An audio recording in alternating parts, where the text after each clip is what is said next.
Baik, pada kesempatan kali ini kakak mau membawakan atau membahas tentang materi UTBK Sosiologi chapter ketiga. Nah, ini khusus membahas tentang materi sosialisasi, lalu ada penyimpangan sosial serta bagaimana cara pengendaliannya.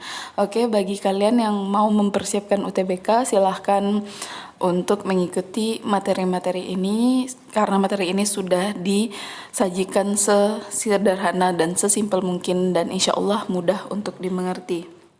Nah, di sini yang pertama itu tentang materi sosialisasi. Apa itu sosialisasi? Sosialisasi di sini menurut Patel R. Berger adalah proses pada seorang anak yang sedang belajar menjadi anggota masyarakat. Jadi intinya adalah proses belajar. Lalu di sini menurut Sujarno Sukanto, sosialisasi adalah suatu proses di mana anggota masyarakat yang baru mempelajari norma-norma dan nilai-nilai masyarakat di mana dia menjadi anggotanya. Nah, di sini kalau kalian susah dengan istilah-istilah tersebut, kalian bisa mengartikan sosialisasi itu sebagai proses penanaman nilai dan norma dari satu generasi ke generasi lainnya di dalam masyarakat. Nah, setelah itu biasanya yang sering keluar di UTBK adalah proses sosialisasi. Nah, proses sosialisasi ada 4 tahap. Yang pertama itu kita sebut dengan, atau bahasa sosiologinya itu biasanya disebut dengan preparatory stage atau tahap persiapan. Apa itu tahap persiapan, Kak? Tahap persiapan adalah anak mulai belajar mengambil peranan orang di sekelilingnya, atau di sini bisa jadi dia itu mempelajari hal-hal yang dia lihat. Nah, bisanya tahapnya ini itu tahap anak berusia 1 sampai 2 tahun. Nah, di sini yang kedua ada yang kita sebut dengan play stage. Apa itu play stage, Kak? Di sini anak tidak hanya mengetahui peran yang harus dijalani, tetapi mulai mengetahui peranan orang lain. Nah, biasanya kalau simpelnya apa tahap plastik ini tahap meniru. Nah, ini umur usia anak-anak tapi sudah mulai meniru peran-peran orang dewasa. Contohnya gimana tuh, Kak? Kalian pernah nggak ngelihat adik-adik kalian itu dia usia 3 atau 4 tahun bermain polisi-polisian, bermain dokter-dokteran. Nah, itu disebut play stage. Intinya dia tahap meniru.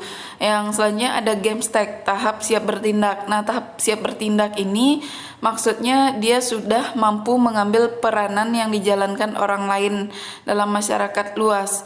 Nah, di sini dia tahapnya remaja. Nah, di sini dia mulai memahami nilai dan norma tepatnya.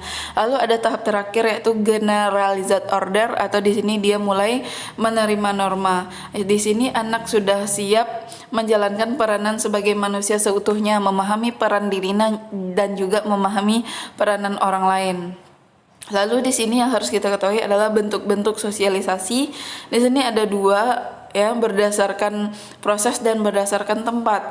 Di sini berdasarkan proses ada disebut dengan sosialisasi primer dan sosialisasi sekunder. Sosialisasi primer adalah sosialisasi yang pertama kali dialami oleh seseorang di dalam keluarganya. Nah, intinya ini di mana terjadinya di dalam keluarga.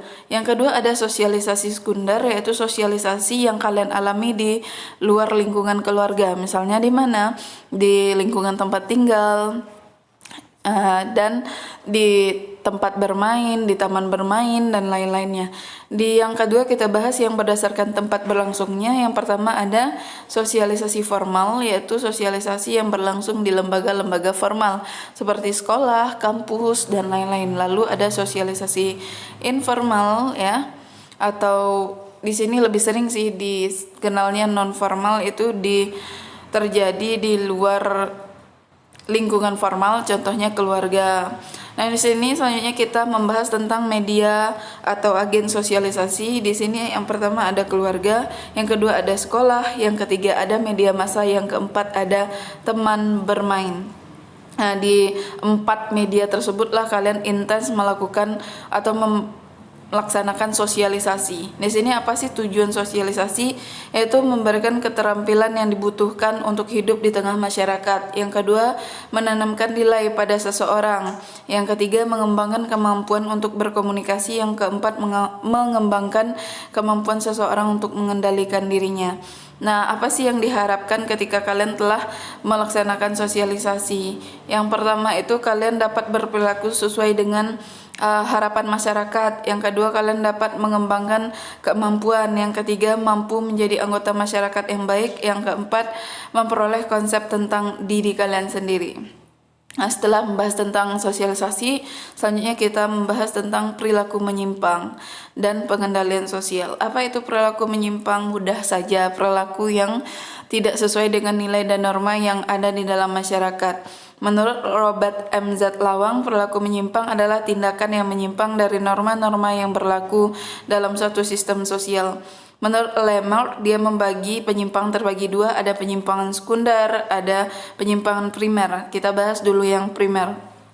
Primer maksudnya itu dia penyimpangan ini masih bisa ditoleransi atau masih bisa dimaafkan. Contohnya itu mungkin mencontek. Lalu penyimpangan sekunder ini penyimpangan tidak bisa lagi ditoleransi oleh masyarakat, misalnya itu merampok, misalnya korupsi. Nah, itu dia yang disebut dengan penyimpangan sekunder. Lalu yang kita lihat selanjutnya adalah faktor-faktor yang mempengaruhi perilaku menyimpang. Kita bagi menjadi dua, ada faktor internal, ada faktor eksternal. Internal itu ada inteligensi, kondisi fisik, kondisi fisikis, kepribadian, usia, jenis kelamin, dan posisi sosial seseorang dalam masyarakat. Ada eksternal, itu ada faktor ekososbud ya, sosial, ekonomi, politik, budaya, kehidupan rumah tangga, pendidikan, pergaulan, dan media massa. Selanjutnya kita lihat jenis-jenis dari perilaku menyimpang. Yang pertama adanya tindakan kejahatan atau kriminal. Di sini biasanya kita bagi ada yang disebut dengan blue collar crime, itu tindakan kejahatan yang dilakukan oleh orang biasa. Ada white collar crime, itu tindakan kejahatan dilakukan oleh orang pejabat tinggi. Lalu ada crime without victim, itu kejahatan tanpa korban, artinya korbannya adalah diri kalian sendiri, misalnya memakai obat-obatan terlarang, yang dirugikan adalah kalian sendiri. Lalu ada corporate crime, yaitu kejahatan yang dilakukan oleh perusahaan.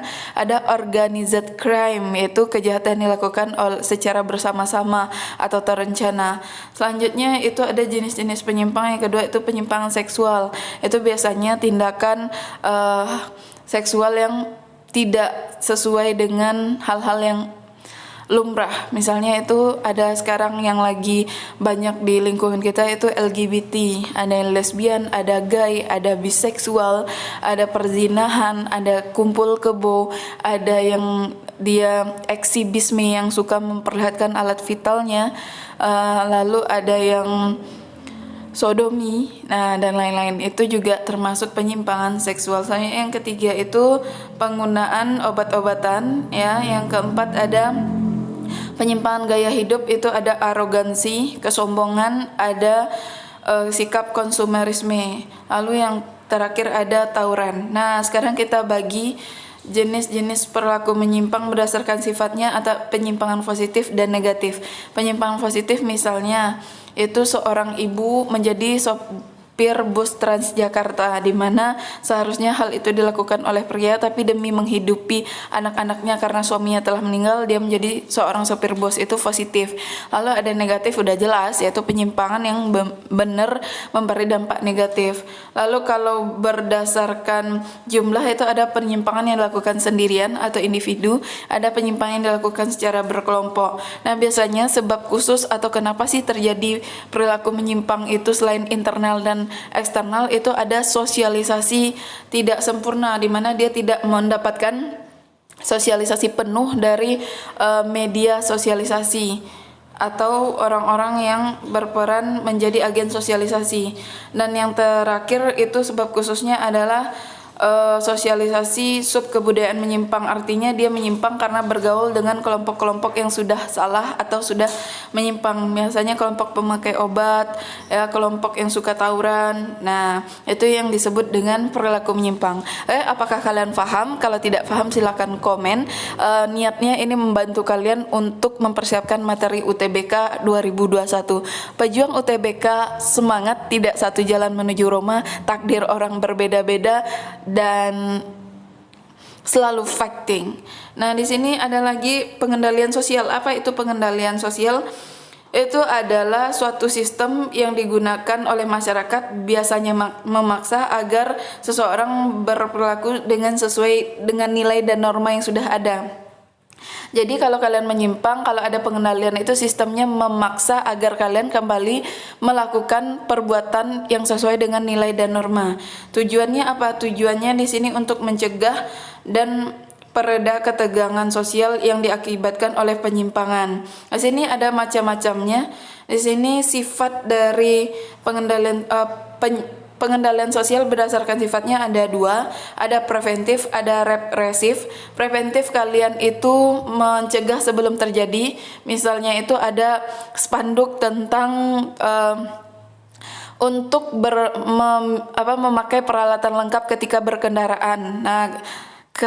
Nah, itu disebut dengan preven, mencegah sebelum terjadi. Lalu ada juga untuk peringatan untuk tidak mencoba-coba memakai obat-obatan terlarang, spanduknya itu preven. Tapi kalau kalian ditilang karena tidak memakai peralatan berkendaraan yang lengkap, SIM, helm dan lain-lainnya, itu lalu ditilang, dikasih peringatan, itu sudah represif.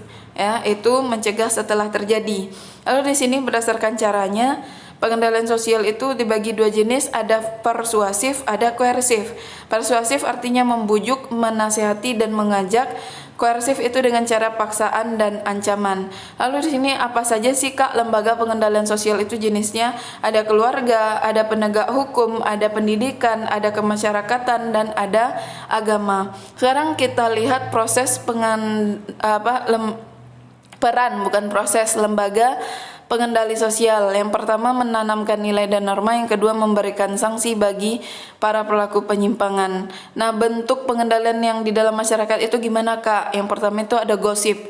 Nah, ternyata gosip itu efektif juga untuk mencegah orang melakukan penyimpangan sosial. Misalnya seseorang anak gadis ya, itu kan tidak lumrah kalau pulang pagi, walaupun dia sebenarnya tidak melakukan hal yang misalnya dia pergi dengan pacarnya nggak jelas kemana, walaupun dia mungkin kadangnya dia bekerja atau membantu orang tua gitu kan. Kalau orang lain tidak tahu itu kan digosipkan sehingga bisa diluruskan gitu. Tapi kalau memang gosip ini sedikit-sedikit mungkin perbuatan kita salah digosipkan, itu cenderung orang tidak akan mengulanginya biasanya, tapi banyak juga sih mengulangi.